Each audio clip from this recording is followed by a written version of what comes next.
یہ بالکل آپ نے بجا فرمایا کہ رشتے اعتماد پر چلتے ہیں، اور بدگمانی ایک ایسی چیز ہے جو اعتماد کو کھا جاتی ہے. جو اس لیے جناب حضرت امام ابو حنیفہ رحمۃ اللہ علیہ صاحب نے فرمایا تھا کہ بدگمانی دنیا کا سب سے بڑا جھوٹ ہے.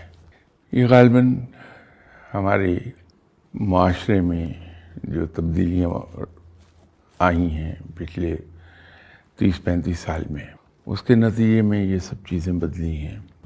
کہ اس لحاظ سے ہمارا معاشرہ آج سے 50 سال پہلے بہت اچھا معاشرہ تھا کہ ہمارے یہاں بجائے مادی چیزوں پہ زیادہ زور ہمارا مورل ویلیوز پر تھا. لیکن اوور دی پاسٹ 50 ایئرس کہہ لیجیے ایک بڑی تبدیلی آئی کہ ہمارا فوکس شفٹ ہو گیا مورل ویلیوز سے میٹیریل ویلیوز پر چلا گیا.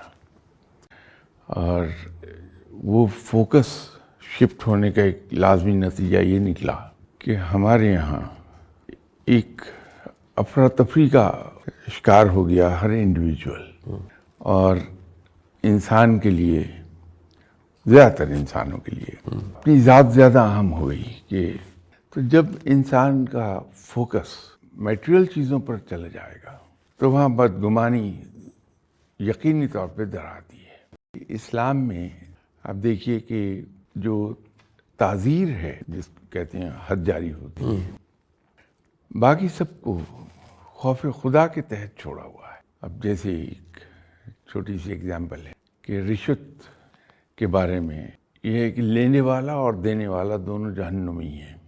اسی طرح اسلام میں دینے پہ بڑا زور دیا گیا ہے، حتیٰ کہ جو ہم کسی سے مسکرا کے بات کرتے ہیں اس کو بھی صدقہ کہہ دیا گیا.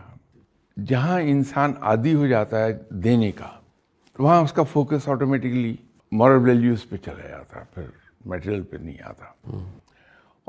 کہ اگر کسی نے کوئی بات بدنیتی سے کی بھی ہے، وہ اس طرح الاؤنس دے دیتا ہے دوسرے کو. ٹھیک ہے.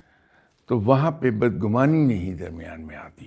آج سے اگر 50-55 سال پیچھے چلے جائیں تو ایک چیز ہمیں نظر آتی ہے کہ جہاں کسی سے گلہ شکوہ پیدا ہوا تو ہمارے یہاں یہ ہوتا تھا کہ ہم جا کے کلیئر کر لیتے تھے اس کے ساتھ.